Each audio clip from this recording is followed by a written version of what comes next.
ಎಲ್ರಿಗೂ ನಮಸ್ಕಾರ. ನೀವು ನೋಡ್ತಾ ಇದ್ದೀರಾ ಕರ್ನಾಟಕ ಪಬ್ಲಿಕ್ ನ್ಯೂಸ್. ನಾನು ನಿಮ್ಮ ನವೀನ್ ಸೂರ್ಯ. ಪ್ರಿಯ ವೀಕ್ಷಕರೇ, ಇವತ್ತೊಂದು ವಿಶೇಷವಾದ ವರದಿನ ನಿಮ್ಮ ಮುಂದೆ ತರ್ತಾ ಇದ್ದೀನಿ. ಏನಂದರೆ ವೀಕ್ಷಕರೇ, ನಮ್ಮ ಕೊನೆ ಉಸಿರು ಇರೋವರೆಗೂ ನಿಮ್ಮನ್ನು ದೇವರಂತೆ ಪೂಜಿಸ್ತೀವಿ. ನಾವು ಸತ್ತರೂ ಕೂಡ ನಮ್ಮ ಮಕ್ಕಳಿಗೆ ನಿಮ್ಮ ಹೆಸರು ಹೇಳಿ ಪ್ರಾಣ ಬಿಡ್ತೀವಿ ಸ್ವಾಮಿ. ನೀವು ನೀಡಿದ ಭರವಸೆಯನ್ನು ಈಡೇರಿಸಿದ್ದೀರಿ, ಮಾತು ಕೊಟ್ಟಂತೆ ನಡೆದುಕೊಂಡಿದ್ದೀರಿ. ನಾವು ಸಾಯವರೆಗೂ ನಿಮ್ಮ ಋಣದಲ್ಲಿರ್ತೇವೆ ಸ್ವಾಮಿ ಅಂತ ಅಲೆಮಾರಿ ಬುಡುಕೊಟ್ಟ ಜನಾಂಗ ಭಾವುಕರಾಗಿ ಆಡಿದ ಮಾತುಗಳಿವು. ಹೌದು ವೀಕ್ಷಕರೇ, ಅಲೆಮಾರಿಗಳ ಸುದೀರ್ಘ ಪ್ರಯತ್ನ ಹಾಗೂ ಹೋರಾಟಕ್ಕೆ ಸಿಕ್ಕ ಪ್ರತಿಫಲ. ಸತತ 30 ವರ್ಷಗಳ ಹೋರಾಟಕ್ಕೆ ಸಂದ ಜಯ. ಕಳೆದ 30 ವರ್ಷಗಳಿಂದ ನಿವೇಶನಕ್ಕಾಗಿ ಅಲೆಮಾರಿಗಳ ಅಲೆದಾಟ ಪರದಾಟಕ್ಕೆ ಕೊನೆಗೂ ಸಿಕ್ಕೇ ಬಿಡ್ತು 30-40 ಚದುರ ಅಡಿ ನಿವೇಶನದ ಹಕ್ಕುಪತ್ರ ಕಂಡು ಭಾವುಕರಾದ ಸುಡುಗಾಡುತ್ತಿದ್ದ ಅಲೆಮಾರಿ ಜನಾಂಗದ ಕುಟುಂಬಗಳು. ಮುಂದಿನ ದಿನಗಳಲ್ಲಿ ಕುಡಿಯುವ ನೀರು, ರಸ್ತೆ, ಶಾಲೆ ಹಾಗೂ ಶೌಚಾಲಯಗಳನ್ನು ನೀಡುತ್ತೇವೆಂದು ಭರವಸೆ ನೀಡಿದ ಚಿಕ್ಕನಾಯಕನಹಳ್ಳಿ ಶಾಸಕ ಸುರೇಶ್ ಬಾಬು. ತಾಲೂಕಿನಲ್ಲಿ ಅಲೆಮಾರಿ ಮತ್ತು ಸುಡುಗಾಡುತ್ತಿದ್ದ ಜನಾಂಗಕ್ಕೆ ಸೇರಿದ 30ಕ್ಕೂ ಹೆಚ್ಚು ಕುಟುಂಬಗಳು ಸುಮಾರು 50 ವರ್ಷಗಳಿಂದ ಚಿಕ್ಕನಾಯಕನಹಳ್ಳಿಯ ದಬ್ಬೆಘಟ್ಟದ ಗುಂಡುತೋಪಿನಲ್ಲಿ ವಾಸವಿದ್ದು ಜೀವನ ಸಾಗಿಸುತ್ತಿದ್ದರು. ಈ ಸುಡುಗಾಡುತ್ತಿದ್ದ ಜನಾಂಗಕ್ಕೆ ನಿವೇಶನ ಕೊಡುವುದಾಗಿ ಮಾತು ಕೊಟ್ಟಿದ್ದ ಶಾಸಕ ಸುರೇಶ್ ಬಾಬು ಈ ಜನಾಂಗಕ್ಕೆ ನೀಡಿದ ಭರವಸೆಯನ್ನು ಈಡೇರಿಸಿದ್ದಾರೆ.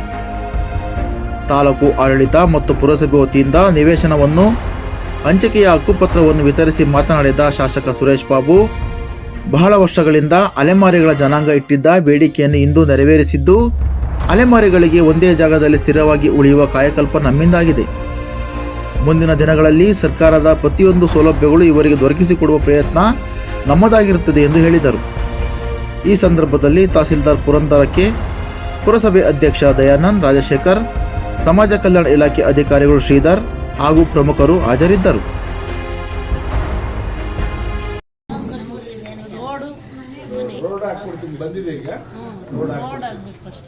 ಈಗ 10 ಕೋಟಿ ಕೊಡ್ತಾರೆ. ಈಗ ಈಗ ಮೊನ್ನೆ ಸಿದ್ದರಾಮಯ್ಯ ಸನ್ಮಾನ್ಯ ಮುಖ್ಯಮಂತ್ರಿಗಳು ಅಧಿವೇಶನದ ಕೊನೆ ದಿನದಲ್ಲಿ ಮತ್ತೆ 4,000 ಕೋಟಿ ಇದರಲ್ಲಿ ಏನು RIDF ಅಲ್ಲಿ ಕೊಡ್ತೀವಿ ಅಂತಕ್ಕಂಥದ್ದು ಹೇಳಿದ್ದಾರೆ. ಖಂಡಿತ ಒಂದು 10 ಕೋಟಿ ರೂಪಾಯಿ ಇವತ್ತು RIDF ಅಲ್ಲಿ ಗ್ರಾಮೀಣ ರಸ್ತೆಗಳ ಅಭಿವೃದ್ಧಿಗೆ ಕೊಡೋದಕ್ಕೆ ಒಂದು ಏನು 2 ವರ್ಷ ಆದ್ಮೇಲೆ ಇವತ್ತು ಒಂದು ಕಣ್ ತೆರೆದಿದೆ ಸರ್ಕಾರ. ಅದು ಸಿಕ್ಕಿದ್ರೆ ಇವತ್ತೇನು ಗ್ರಾಮೀಣ ರಸ್ತೆಗಳು ಮುಖ್ಯವಾಗಿ ನಮ್ಗೇನಾಗಿದೆ, ನ್ಯಾಷನಲ್ ಹೈವೇಗಳು ಚೆನ್ನಾಗಿ ಆಗ್ತಾ ಇದ್ದಾವೆ, ಮತ್ತೆ PWD ರಸ್ತೆಗಳು ಚೆನ್ನಾಗಿ ಆಗ್ತಾ ಇದ್ದಾವೆ. ಅದ್ರ ಜೊತೆನಲ್ಲಿ ಇದಕ್ಕೂ ಕೂಡ ಅನುದಾನ ಹೆಚ್ಚಿನ ರೀತಿಯಲ್ಲಿ ಕೊಟ್ಟರೆ ಖಂಡಿತ ಎಲ್ಲ ಗ್ರಾಮೀಣ ರಸ್ತೆಗಳು, ಈಗ ಅದು ಹೋಗ್ತಕ್ಕಂಥ ರಸ್ತೆಗಳು, ಹಳ್ಳಿಯಿಂದ ಹಳ್ಳಿಗೆ ಇರ್ಬೋದು, ಸಂಪರ್ಕ ರಸ್ತೆಗಳಿರ್ಬೋದು, ಮತ್ತು ಹೊಲದ ಕಡೆ ಹೋಗ್ತಕ್ಕಂಥ ರಸ್ತೆಗಳು, ತೋಟದ ಕಡೆ ಹೋಗ್ತಕ್ಕಂಥ ರಸ್ತೆಗಳು, ಇದೆಲ್ಲದನ್ನು ಕೂಡ ಅಭಿವೃದ್ಧಿ ಮಾಡೋಕ್ಕೆ ಮಳೆ ಹೆಚ್ಚಾಗಿ ಬಂದಿದ್ದರಿಂದ ಇವತ್ತು ಎಲ್ಲ ರಸ್ತೆಗಳು ಕೂಡ ಹಾನಿಯಾಗಿರ್ತಕ್ಕಂಥದ್ದು ಇವತ್ತು ಕೊನೆಗೊಂಡಿದೆ. ಆ 30 ವರ್ಷದಿಂದ ಹೋರಾಟ ಮಾಡಿದ್ದು ಇವತ್ತು ನಮಗೆ ಒಂದು ಮುಕ್ತಿಯನ್ನು ಕೊಟ್ಟಿದ್ದಾರೆ. ಇವತ್ತು ಒಂದು ಮುಕ್ತಿ ಕೊಟ್ಟಿದ್ದಾರೆ. ಆಮೇಲೆ ಮನೆ ಯಾವತ್ತು ಸೇರ್ತೀವಿ ಅನ್ನೋದು ನಮಗೆ ಅದೊಂದು ಇದಾಗ್ತಾಯಿದೆ ಸರ್. ನಮಗೆ ಆದಷ್ಟು ತುರ್ತಾಗಿ ಮನೆ ಮಾಡಿಕೊಡ್ಬೇಕು ನಮ್ಮ ಸಾಹೇಬರು.